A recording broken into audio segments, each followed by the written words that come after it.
Your Excellency, First Lady of Chad, Madame Hinda Debi Itno, Honorable Minister of Health, Mr. Aziz Mohamed Saleh, distinguished guests, ladies and gentlemen. This is my first visit to the Republic of Chad, and I'm very happy today to launch the partnership of our Merck Foundation with Her Excellency, the First Lady, Madame Hinda Debi Itno, the President of the Foundation, Fondation Grand Coeur, and the Ministry of Health. Another valuable milestone of Merck Foundation's long-term vision and strong commitment towards the social and economic development of the African continent. Through this promising partnership, we will join hands in order to realize Merck Foundation's vision: everyone in the world should have a chance to lead a happy and fulfilling life. We strongly believe that building healthcare capacity is the right strategy to improve access to quality and equitable healthcare solutions in Africa. Together with Foundation Grand Coeur, we will address the significant needs for training and qualifying healthcare professionals in Chad. I'm also very pleased to take this opportunity to emphasize our continuing efforts to empower women and youth in Africa and underscore our commitment to continue the same efforts here in Chad. Her Excellency, the First Lady, gracefully accepted to be the ambassador of Merck More Than a Mother campaign to empower infertile women across the country.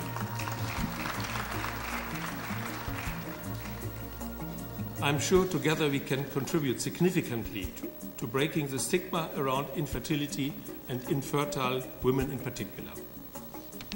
Ladies and gentlemen, we are proud to launch our partnership today with the First Lady's Foundation and the Ministry of Health, which will strengthen our commitment to the social and economic development of the country. Together with our partners, the Merck Foundation will focus mainly on building capacity in cancer, fertility and diabetes care in Chad. We strongly believe that these three areas are very critical to the sustainable development of Africa and Chad in particularly for the following reasons. Cancer, for example. We all know that cancer care is under severe pressure in Africa and in many other countries around the globe. It is very important to mention that over 20% of African countries have no access to cancer treatment at all, while access is limited and sporadic in other countries. Later stage diagnosis in African patients contributes to poor outcomes. For example, the 5-year female breast cancer revival rate are 46% in Uganda and 12% in the Gambia, compared with around 90% in developed countries. The lack of specialist-trained doctors is a main challenge for healthcare access, specifically in cancer care. Following the information we received from the Ministry of Health, Chad faces similar challenges. Chad only has 2 oncologists. This number, of course, is not enough to give proper access to quality and equitable cancer care across the country. We hope that we can significantly increase the number of oncologists.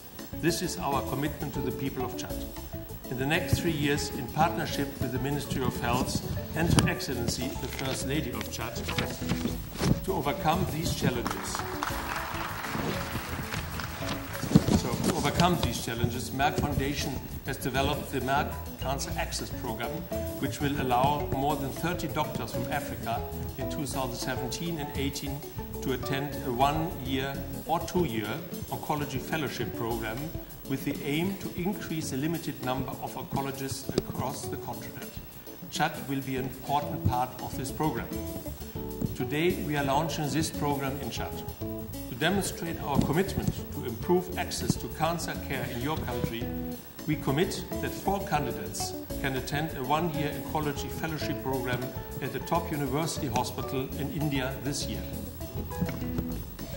In addition to this, Merck Foundation focuses on fertility care through the Merck More Than a Mother campaign, which I'm very passionate about it personally and of course very proud of it, because this is very critical for Africa. In many cultures, women who suffer infertility have been stigmatized. We've seen the little sketch at the beginning of this session. Neglected, mistreated, and discriminated because they cannot bear children. However, male factors cause around 50% of infertility, yet women are the solely blamed for it. This really is terrible. Therefore, we created this campaign to change this culture and to empower infertile women in Africa through access to information, health, and change of mindset. As I mentioned earlier, Her Excellency, the First Lady, is the ambassador of this campaign in Chad, and we are going to work closely with her foundation and with the Ministry of Health to build fertility care capacity and improve access to cost-effective fertility care in Chad. I'm pleased to announce that Merck Foundation is committed to provide clinical fertility management training for 4 candidates from Chad this year to enable them to help infertile couples. This will be the very first qualified fertility specialists in this country. They will make history in Chad. This will be a great achievement. Last but not least, we focus on diabetes care. As we all know, millions of people in Africa and around the world are suffering from diabetes.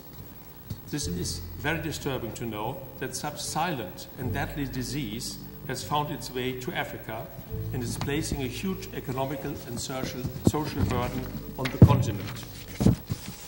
I strongly believe that lack of financial means is not the only challenge in Africa.